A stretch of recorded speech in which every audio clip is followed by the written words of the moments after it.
Okwenza ukuthi ngibe kwengiphambi kwabo namhlanje sizodwa isizathu esesisuse konke okunye isizathu esithinta uPrime Minister weNdlunkulu yaKwaZulu umfundisi uThulasizwe Buthelezi. Sekufike zaningi ikhalo zafika zikhona ithinta indlunkulu, kukhona ithinta abanye babasebenzi abakhona, kukhona ithinta ezifike ngabefundisi. Lesi sithe sifika ngabefundisi kokugcina ngibese ngithi ake ngo-consulta ngoba angikwazi ukwenza okungeyikho nama ngiphethwe la ngiphethwe khona. Okuwukuthi ngibe masifika isikhalo esifikayo sifika sithi undunankulu kuphakanyiswe amacala ekuthiwa wokuhlukumeza ngokocansi umama umfundisi futhi naye unene. Ngingazi ke noma ama-clergy wabahlukene ngoba umfundisi uThulasizwe ngathi u-affiliate ne-KZNCC ngokwe-clergy yakhe. So ngibese ngiya e-Office of the Premier because kunomnyango oqondene nezenkolo ngokwe-Office of the Premier, of which bengisathole omunye woza kwabo umfundisi uThulasizwe engeke ngikwazi ukuthi ngikwashe amagama abo esa-refer imatter koqondene nawo lo mnyango othinta kakhulu ezenkolo. So bekusa-consulta kuqala because I understand ukuthi ama-clergy ahamba anama-structures ahlukene, kungeke uvele ufike uhlomeke ngoba uma kunecala eliza ngomfundisi, kunecala futhi liza elithinta omunye womfundisi, kunendlela ekusuke kufanele kwenziwe ngayo. Kanti ekubeni endlunkulu sike sambona umfundisi uThulasizwe esebenzisa kakhulu amabandla ukuthi alekelele to intervene ekuxabaneni noma engazwani ngokwendlunkulu. Kanti futhi thina ama-clergy siwabone kakhulu kusaphela umdlokombane mhlambe elida intombi. So lelu daba ke lifike selinanesiqi esingaka ukuthi hayibo nakho ukuthulekile indlunkulu yathula udaba lungaka. Ufike kunecala lika umama Mnene wafike walwina iJudge uSibiya wathi ku-case number 332 of ka-2024 P e-High Court kwathiwa kabuyiselwe emsebenzini ngoba wagcina engasayitholi nemali yakhe kusukela ngoDisemba emva kokuthi kuthiwa ngokocansi uhlukunyezwe umfundisi uThulasizwe sasewumeya kumasipala abe udirector kweminye iminyango uMamNene eZululand Municipality. Waphinda lapho ladluliselwe eHigh Court eMaritzburg. Ujaji bekuyena obekade elithatha uPittman from uSibiya, naye waphinde waqhubeka ne-ruling ethi ayiphinde ifavor yena umama onene la kufanele kukhokhwe khona iy'ndleko zakhe kusukela ethinta abameli kubuyiselwe emsebenzini kwakade kuthiwa within 5 days. Ujaji elilandela with immediate effect futhi aphinde akhokhelwe nemali zakhe ebekade ithinteka kuzona. Emva kwalokho kubonakale engathi uyadlulisa futhi udaba yena umfundisi uThulasizwe kanye no municipal manager umnumzana uHlongwane. Now ngokuka mama uNene belindele ukuthi uzolekelelwa kakhulu ukuthi akwazi ukuqhubeka azondlela umndeni wakhe, kodwa kuyafika sekufika ukuthi ngokwesikhundla umnumzana uThulasizwe ababone sengathi usesebenzisa sona njengoba esethathe isikhundla sokuba u-MEC kaCocta, wagcine yalela ukuthi umasipala weZululand awuqinisekise ukuthi uyaphuma-ke nje-ke okwangempela nakwi-system kuze kugcine kuthiwa akaze asebenze kwakuwona umasipala. Ekugcine kutheke uma ngabe kutholakala ukuthi hayi ayikwazi ukuba njalo, wagcina kuthiwa vele iy'ngcukaca zakhe zokuqasheka zayivele wayengaqualify. Umbuzo ukuthi-ke ma wayengaqualify icala likabani phakathi kwakhe no-municipal manager wakhe no-mayor wakhe, because kusho ukuthi ibona ababevele kusaseyicala kwalona lelo ukuthi umqasha kanjani umuntu as u-director unga-checkanga zonke lezi zinto, because bese kuyi-responsibility yabo njengomanager umnumzane uhlongani nayo umhlonishwa umeya at the time. So ziningi izinto ebekhona eyivukile khona ongangokuthi kube sekuthusa kakhulu ukuthi umama nomagugu emisi ka Department of Health ayekade eyiphakamisile incomo zokuthi akashushiswe umnumzane umfundisi uThulasizwe Buthelezi. Khona lapho wabumama nomagugu usehoxisile njengoba kungathi uhulumeni uyashintsha. What about ilungelo labantu besifazane nokuyibona abadlulisela isikhalo kuyena?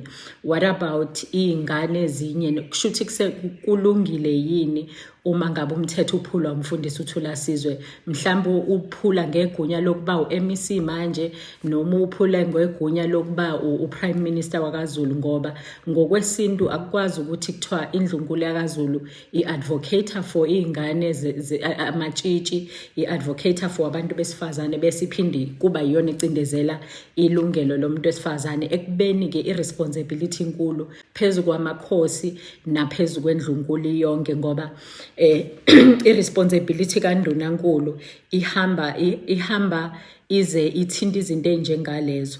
So ngokwe-clergy yakhe umfundisi uThulasizwe bengingakafiki kuyona, kodwa emva kokuthi ngitholile ukuthi ngixhumane nomunye ongoza kwabo ngokwe-department ngokwe-Office of the Premier, ngibese ngithi sizolandelela ngokwama-clergies bakhona khona oDamasa khona o-Interfaith namanye, ukuze libikeke ngendlela, ngoba bese besho kwakhona ukuthi kungayiphutha ukuthi beyabafundisi bawotoyiza against omunye umfundisi regarding case yomunye umfundisi, ekubeni baveze into ey'ningi-ke uyasatshwa and kubonakala engathi uprotectwe kakhulu indlunkulu.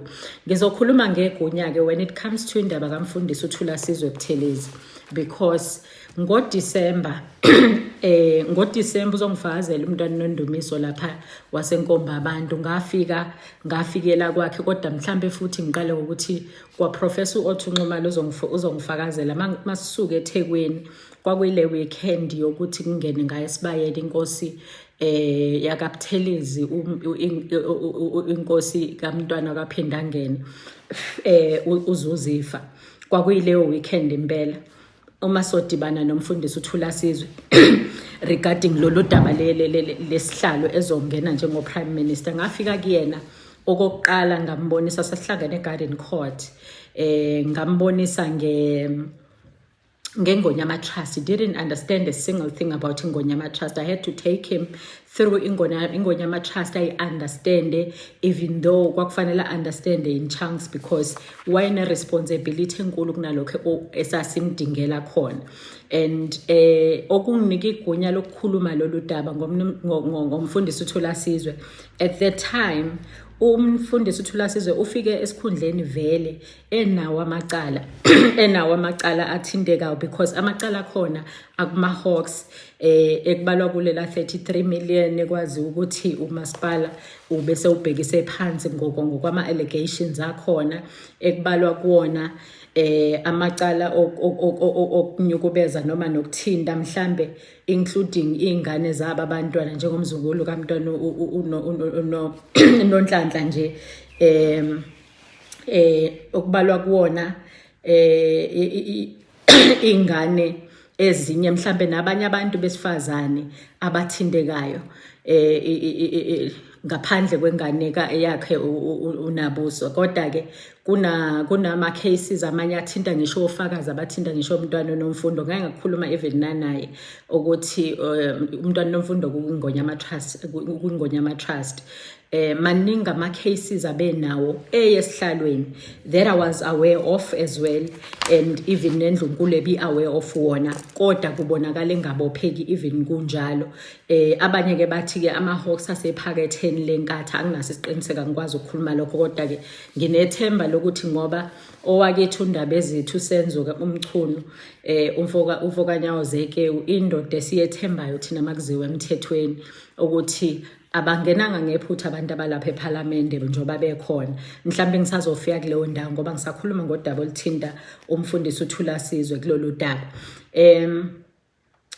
Umfundisi uThulasizwe abesemaningi ama-complaints abekade khona amanye, but wayekhona for a specific reason. Ngeke ngithande ukuthi ngibe ne-evidence esikhathini esiningi uma ngikhuluma. Okokuqala uqinisekisa ukuthi lama details oyazi inamba kamfundisi uThulasizwe nokuthi uyena.